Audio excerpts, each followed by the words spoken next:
रवीश कुमार, किसान आंदोलन के नेता अगर चाहते हैं कि प्रधानमंत्री उनसे बातें करें तो उन्हें महापंचायत का आयोजन बंद कर देना चाहिए। उन्हें किसान महापंचायतों की जगह कबड्डी, खो खो, हॉकी का आयोजन करना चाहिए ताकि इन खेलों में विजय प्राप्त करते ही विजयी किसान नेताओं को प्रधानमंत्री का तुरंत फोन आ जाए और फिर उस बातचीत का वीडियो न्यूज चैनलों पर भी चलने लगे। यह प्रसंग इसलिए आया कि खिलाड़ियों के लिए सुलभ प्रधानमंत्री किसानों के लिए कितने दुर्लभ हो गए हैं। 9 महीने से अनगिनत महापंचायतों, धरना प्रदर्शनों और किसान संसद के आयोजन के बाद भी प्रधानमंत्री मोदी की किसान नेताओं से बात नहीं हुई, जबकि उन्होंने कहा था कि वे बस एक कॉल की दूरी पर हैं। कभी कुछ किसानों का आंदोलन तो कभी बड़े किसानों का आंदोलन बताकर इस आंदोलन को रिजेक्ट करने के बाद किसान हर बार अपनी रैलियों के जरिए बता रहे हैं कि उनका आंदोलन किसका है। राजकीय इंटर कॉलेज की तरफ बढ़ते इन किसानों को मालूम था कृषि कानूनों की वापसी से पहले उन्हें किसान के रूप में वापसी करनी होगी। आर्थिक नीतियों के जाल में फंसे दुनिया भर के किसानों को विस्थापन ही मिला है, इसलिए इस मामले में समझदारी हासिल करने के पहले धार्मिक मुद्दों को लेकर आई नासमझी दूर करनी होगी। किसानों को समझ आ गया है कि हिंदू मुस्लिम बंटवारे की राजनीति के कारण किसान के रूप में उनका सम्मान और राजनीतिक बल दोनों खत्म हो चुका है।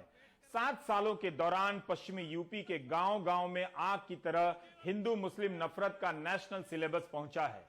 युवाओं और किसानों को लगा कि धर्म के नारे ने शक्तिशाली बना दिया है, लेकिन जब कृषि कानूनों के विरोध में उतरे तब पता चला उनकी ताकत ही खत्म हो चुकी है। आज किसान आंदोलन अपने जनाधार और पहचान में आई दरारों को भर रहा है। याद कीजिए या इंटरनेट पर खुद भी सर्च कीजिए, इसी पश्चिम यूपी में कैसी कैसी महापंचायतें होने लगी थी जिनमें धर्म के नाम पर दूसरे धर्म को ललकारा जा रहा था।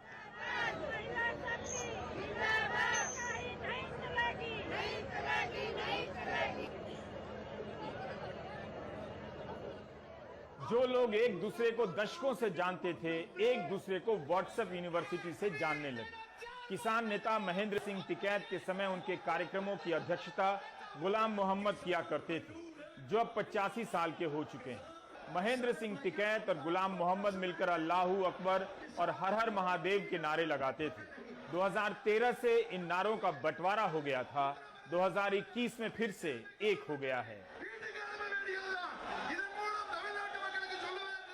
इस तरह की अगर सरकारें देश में होंगी तो ये दंगे करवाने का काम करेगी। पहले भी नारे लगते थे जब टिकैत साहब थे, अल्लाहू अकबर, अल्लाहू अकबर, ये नारे लगते थे। हर हर महादेव और अल्लाहू अकबर के नारे की धरती से लगते थे। ये नारे हमेशा लगते रहेंगे, ये नारे हमेशा लगते रहेंगे। दंगा यहाँ पर नहीं होगा। ये तोड़ने का काम करेंगे, हम जोड़ने का काम करेंगे। किसी गलत फहमी में मत रहना। ये देश हमारा है, ये प्रदेश हमारा है, ये जिले हमारे हैं। कुछ लोग राकेश टिकैत के भाषण की इस क्लिप को निकालकर वायरल करा रहे हैं। वो यह नहीं समझेंगे कि किसान आंदोलन के मंच से कई धर्मों के नारे लगे, जो बोले सो निहाल भी लगा। धार्मिक तेवर पैदा करने के लिए नहीं, बल्कि धर्म के नाम पर बंट गए किसानों को एकजुट करने के लिए। आईटी सेल और व्हाट्सएप यूनिवर्सिटी वही करेगी जितना उसे सिखाया गया है। किसान वो कर रहे हैं जो वो करना भूल गए थे, इसलिए व्हाट्सएप यूनिवर्सिटी का तंत्र हिला हुआ है। बंगाल के चुनावी भाषणों को याद कीजिए, जहां मां दुर्गा बनाम जय श्री राम के नारे पर प्रतियोगिता कराई जा रही थी। एक ही धर्म के भीतर फूट डाला जा रहा था। राकेश टिकैत ने कहा कि पहले के किसान आंदोलन में एकता के लिए अल्लाहू अकबर और हर हर महादेव का नारा लगता रहा है। इस दौर में इसे दोहरा देना वाकई साहसिक है।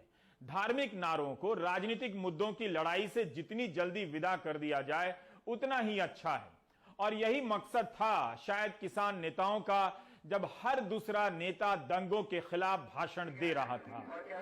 दिल्ली में जब नागरिकता संशोधन विधेयक के खिलाफ शाहीन बाग में महिलाओं का आंदोलन चल रहा था, तब कई नेता उनके बीच जाने से डर गए कि बहुसंख्यक का वोट नहीं मिलेगा। ऐसे डरपोक नेताओं की लिस्ट लोगों के बीच आज भी मौजूद है। ये नेता तब नहीं गए जब महिलाओं के आंदोलन पर 2-2 बार गोलियां चली। हमारा लोकतंत्र और सेक्युलरिज्म इन्हीं डराने वाले और इनसे डर जाने वाले नेताओं के भरोसे है। इस दौर में मजहब और संख्या के आधार पर ही कोई अल्पसंख्यक नहीं होता, बल्कि हर असहमति आपको अल्पसंख्यक बना देती है और गोदी मीडिया आपको देशद्रोही। आज करोड़ों की संख्या में होकर भी किसान अल्पसंख्यक हो गए हैं। शाहीन बाग के मंच पर योगेंद्र यादव और इस किसान आंदोलन में शामिल कुछ संगठनों के नेता भी पंजाब से गए थे। आज मुजफ्फरनगर दंगा करने के लिए यहाँ नहीं आया है, एक पंगा लेने के लिए आया है और वो पंगा मोदी सरकार के साथ आप लेके रहेंगे, आप सफल होंगे तो देश बचेगा, देश बनेगा। हिंदू, मुस्लिम, सिख, ईसाई आपस में है बहन भाई, ये कहकर एक अनोखी एकजुटता और ताकत दिखा रही है। तो मोदी सरकार की ये काले कानून नहीं, जो काली नजर है, एक व्यक्ति की नहीं, एक विकृति की बात है, उसके सामने ये जनता ही जवाब देके रहेगी, लड़ेगी और जीतेगी। क्या किसान आंदोलन वाकई पश्चिमी यूपी को हिंदू मुस्लिम बंटवारे की राजनीति से निकाल लाएगा? किसी नतीजे पर पहुंचने से पहले थोड़ा रुक कर देखना चाहिए। जिन किसानों को पश्चिम यूपी के दंगों में मोहरा बनाया गया, जिनके लड़कों को व्हाट्सएप यूनिवर्सिटी के जरिए जहरीला बनाया गया, अब वही लड़के और किसान नशा मुक्ति अभियान चला रहे हैं। वैसे असली ड्रग्स के खिलाफ भी आंदोलन के दौरान कई नारे लिखे गए और गीत गाए गए हैं।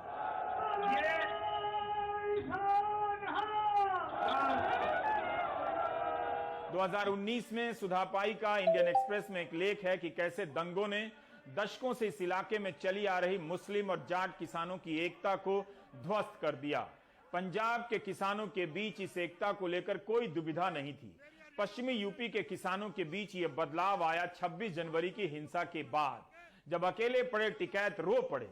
दिवंगत अजीत सिंह ने फोन कर समर्थन जताया, तब जाकर बाकी दलों के नेता भी किसानों के समर्थन में खुलकर आगे आए। लेकिन टिकैत को तब तक दिखाई दे चुका था कि उनकी और किसानों की ताकत दंगों से ही कमजोर हुई है। अगले ही दिन मुजफ्फरनगर में महापंचायत हुई, जिसमें नरेश टिकैत ने दंगों के लिए माफी मांगी। 5 सितंबर को 9 महीनों के बाद राकेश टिकैत मुजफ्फरनगर लौटे, तब से लगातार दौरा ही कर रहे हैं। टिकैत बंधुओं ने इतना तो कह ही दिया है कि इन इलाकों में धार्मिक नारों की आड़ में समा बांधने वाले नेताओं की मौजूदगी बहुत कम नजर आ रही है। हमारे साथ में धोखा हुआ 2013 में, हम समझ नहीं पाए थे। इन्होंने हिंदू मुस्लिम दंगे करवा के हमारे पे तो वोट छीन ली। इंडिया सब हम एक है, कोई हम कभी भी हम इस गुमराह में नहीं होने के और सब अच्छी तरह से चलेंगे। हमें बहुत नुकसान हुआ इसमें भाजपा भारतीय जनता पार्टी के आने का। इन्होंने बड़ा किसान बर्बाद कर दिया। तो क्या किसान आंदोलन ने 2013 में हिंदू मुसलमान जो दंगे हुए थे, जो खाई आ गई थी हिंदू मुसलमान के बीच, वो पाट दिए? इंडिया सब एक है। ये भाजपा ने दंगा करवा और इंडिया ठीक है, इंडिया कोई नहीं।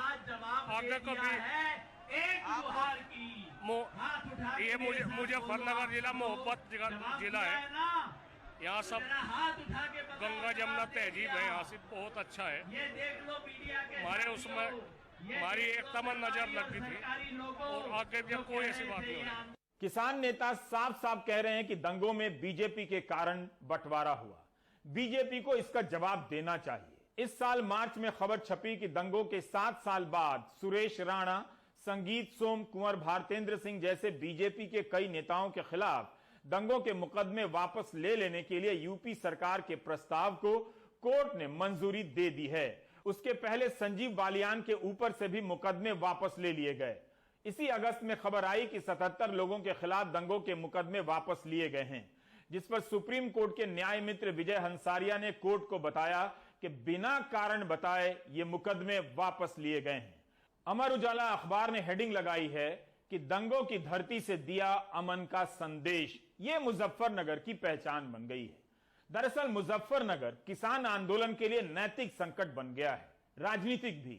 किसान मुजफ्फरनगर नहीं जाते हैं तो उनकी ताकत का पता नहीं चलता है, और जाते हैं तो दंगों की बात होने लगती है। इस नैतिक संकट का समाधान किसानों ने खुद निकाला है। इस पर इसका प्रायश्चित कर सिर्फ टिकैत बंधु ही नहीं, हर नेता दंगों के खिलाफ मंच से भाषण दे रहा था।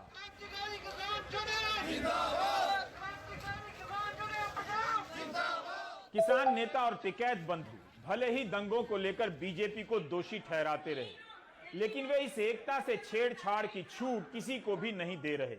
एक तरह से किसान सभी दलों के लिए खेल का एक समान मैदान यानी लेवल प्लेइंग फील्ड तैयार कर दे रहे हैं। किसानों की अपनी जमीन बढ़ते बढ़ते खेल के मैदान से भी छोटी हो चुकी है, लेकिन यही किसान राजनीतिक दलों को खेलने के लिए एक बड़ा सा मैदान बनाकर दे रहे हैं।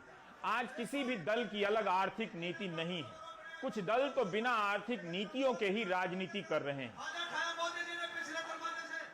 खुद किसानों के आंदोलन ने राकेश टिकैत को कितना बदल दिया। शुरुआती कवरेज याद कीजिए, राकेश टिकैत को संदेह की नजर से देखा जाता था। आज टिकैत किसान आंदोलन के मजबूत स्तंभ हो चुके हैं। इन 9 महीनों में टिकैत के नजरिए में कई मामलों में कई राजनीतिक दलों से ज्यादा स्पष्ट बदलाव दिखाई देने लगा है। उम्मीद है यह बदलाव स्थायी होगा। उनके भाषणों के कुछ अंश से जाहिर है कि किसान आंदोलन क्या बोल रहा है और क्या सुना जा रहा है। बड़े व्यापारी का धान फसलें एमएसपी पे बिकती है, किसान की 10 से 15% बिकती है। यह आपको समझना होगा। पूर्ण रूप से फसलों के दाम नहीं तो वोट नहीं, ये नारा लगाना पड़ेगा। फसलों के दाम नहीं तो वोट नहीं। जब तक इस सरकार को वोट की चोट नहीं दोगे, ये दोनों बाहरी लोग हैं, इनको यहां से जाना होगा। अमित शाह, मोदी और योगी ये चुनाव जीत का है। ये उत्तराखंड से चुनाव जीत के प्रधानमंत्री बने, कोई ऐतराज नहीं। उत्तर प्रदेश की जमीन से जीत के गुजरात में गुंडागर्दी के दम पे आना हो, वहां पे पुलिस स्टेट है, वहां पर जीत के देश का प्रधानमंत्री बने, कोई ऐतराज नहीं है। लेकिन उत्तर प्रदेश की जमीन पे ये दंगा करवाने वाले लोग हैं, इनको यहाँ पे बर्दाश्त यहाँ की जनता नहीं करेगी। पूरे देश पे इनका कब्जा हो चुका है, पूरी एजेंसियों पे। देश में कैमरा और कलम पे बंदूक का पहरा है। कैमरा और कलम पे किसी प्रेस की हिम्मत नहीं कि वो किसान के पक्ष में दिखा दे। निगेटिव दिखाते हैं बहुत प्रेस के लोग। तो इन सब लोगों को आपको ध्यान रखना है। जब राजनीति हिंदू मुसलमान के बीच नहीं बटेगी तो जाहिर है जिलों के रद्दी हो चुके कॉलेजों, स्कूलों, अस्पतालों की बात करने का मौका मिलेगा। जिस दिन मुख्यमंत्री योगी आदित्यनाथ पूर्वांचल को माफिया और मच्छरों से मुक्त कराने का बयान दे रहे थे, उसी दिन पूर्वांचल से किसान अपनी जेब से किराया लगाकर इस महापंचायत में शामिल होने के लिए मुजफ्फरनगर आए थे। यहाँ महापंचायत में हम लोग को कोई सहयोग नहीं मिला, ना हमारे कार्यकर्ता लोग कोई कुछ किए। हम लोग अपने वहाँ से जितने लोग आए हैं, हम लोग अपने 800 रुपया लगा करके उधर से आए हैं किराया दे करके, एक तरफ का 800 लगा के जाएंगे जी, फिर लगा कर जाएंगे सर। और हम लोग बहुत परेशान, हम लोग किसान हैं, इनसे ये सरकार से हम लोगों को बहुत नाराजगी है। जहाँ तक हो सकेगा तहाँ तक हम इनके खिलाफ हैं, इनको वोट नहीं देंगे, क्योंकि हमारे परिवार भूखों मर रहे हैं, रोजी रोजगार भी बंद कर दिए हैं ना। सरकार बताती है किसान का आमदनी दुगना होगा, किसान खुशहाल होगा। कहाँ किसान खुशहाल है भैया? 7 साल के सरकार में इन्होंने गन्ने का एक पैसा नहीं बढ़ाया। अब तो कह रहे हैं 5 रुपए बढ़ा दिया। भैया कुछ नहीं बढ़ाया, कहाँ बढ़ा? बताओ, कहीं बढ़ा हो तो दिखाइए, बताइए। आप लोग तो मिला नहीं है 5 कहाँ रुपए। मिला भैया? कुछ नहीं मिला। अच्छा, नौकरी वोकरी का क्या है उत्तर प्रदेश में? भैया नौकरी कहाँ? नौकरी अब वही तो समोसा पढ़े लिखे हैं, समोसा बेच रहे। मोदी जी ने बताया कि समोसा जब से सरकार बना तब से होटल खोल लिया, समोसा बेच रहे हैं। आप समोसा बेचते हैं? अब बेचते हैं भैया, क्या करें? नहीं बेचेंगे तो कैसे खाएंगे बताइए? कहाँ बेचते हैं समोसा? वही जुआ थान बाजार है, बलरामपुर से 14 किलोमीटर आगे। तेल महंगा हो गया, बहुत महंगा है तेल भैया। कैसे तल रहे हैं समोसा? तलना ही महंगा हो गया। 5 रुपए में था भैया तो अच्छा पैसा बचता था, आज 7 रुपए में समोसा है, कुछ नहीं बचता है। बताओ क्या दिक्कत समस्या है, क्या तकलीफ है आपकी अम्मा जो इतनी गर्मी में अब इतनी दूर से यहाँ पर आई मुजफ्फरनगर? अभी है आयन के काबले, ओकरे बाद में यहाँ की चलो सभी देखा जाए, जोन कुछ हुई तो अपन जोन जितना महंगाई है उतना सुन के सस्ता करा जाए। बात सुने के लिए बुलाई नहीं, तो बात सुनने के लिए आई थी। महंगाई से तकलीफ है आपको? हाँ बहुत ज्यादा। फसल में गेहूँ नहीं होता है, धान नहीं होता है, दुकानदारी ऐसे चढ़ जाते भैया, साढ़ चढ़ जाते हैं। हाँ, थोड़ा बहुत किराना दुकान ऐसे 40-40 बीघा खात हैं। लड़की शादी करे की शादी कैसे हुई, खेती किन जाते हैं हम लोग। खेती में लील गाह, सोर, सियार, अब बहेला छोड़ दीन है, स्याही, ऐसे गन्ना हमारे लोगों चल के सब साफ कर दीन। अच्छा, हमारा पशुओं से दिक्कत हाँ, है। सब हमारा पास तदामन है। और ओकरे बाद में यहाँ जो पैदा होता है, ये 4 साल बीत गया, 5वां लगा, एक पैसा गन्ना का भाव नहीं बढ़ाई नहीं की बढ़ाई है। और नंबर 2, जो धान पिसान हमारे लोगों पैदा होता है तो वो बिकात है 900 रुपया, 800 रुपया खर्चा चलते नहीं, जैसे पैदा तैसे बेचो। सरकार तो कहती है आप लोगों की आमदनी किसानों की दुगनी हो गई। अरे दुगनी हो गई कि दुगनी घट गए, कुछ पूरे नहीं परत है अब कि कुछ पूर पर है। दुगनी आमदनी घट गई किसानों की, और ऐसे सरकार को चुल्लू भरे पानी में बूढ़ी मर जाए चाहिए। मुजफ्फरनगर की महापंचायत में पंजाब, तेलंगाना, आंध्र प्रदेश, कर्नाटक, महाराष्ट्र और जम्मू तक से किसान आए। दक्षिण के राज्यों से आए किसान नेताओं के भाषण का हिंदी में साथ साथ अनुवाद हुआ। यह बता रहा है कि किसान आंदोलन के भीतर आंदोलन का एक अच्छा खासा सिस्टम बन गया है। 3000 लंगर लगे, 2000 मोबाइल लंगर लगाए गए, 8000 लोग सुरक्षा में तैनात किए गए। लोग अपनी जेब से आंदोलन में आए किसानों को खाना खिलाते रहे। इधर जो 20 लाख लोगों से ज्यादा जो किसान भाई इधर है, हम तमिलनाडु से ये आपको पैगाम पहुंचाते, आपने जो शुरू किया हम उधर से खत्म करेंगे। ये जो फाइट चल रहा है, ये किसानों का फाइट है। आपको इधर लाठी लगती है तो खून हमारा उधर खोलता है। 1 मिनट के लिए आओ। तो भाइयों, किसी भी हालत में ये मत समझना कि आप लोग अकेले हैं, पूरे भारत का किसान आपके साथ है। ಆದ್ರಿಂದ ಪ್ರಭುಗಳ ಮಾತನ್ನ ಕೇಳುವಂತದ್ದು ಏನು ಪ್ರಜಾಸೇವಕ ಮೋದಿಯ ಕರ್ತವ್ಯ। 9 महीने से इतने सारे किसान दिल्ली के आसपास मोर्चे में बैठे हुए हैं। ये काले कानून किसानों को नहीं चाहिए। 9 महीने से हम देश भर ये कहते आ रहे हैं, जो किसानों को नहीं चाहिए, मोदी जी को क्यों चाहिए कानून।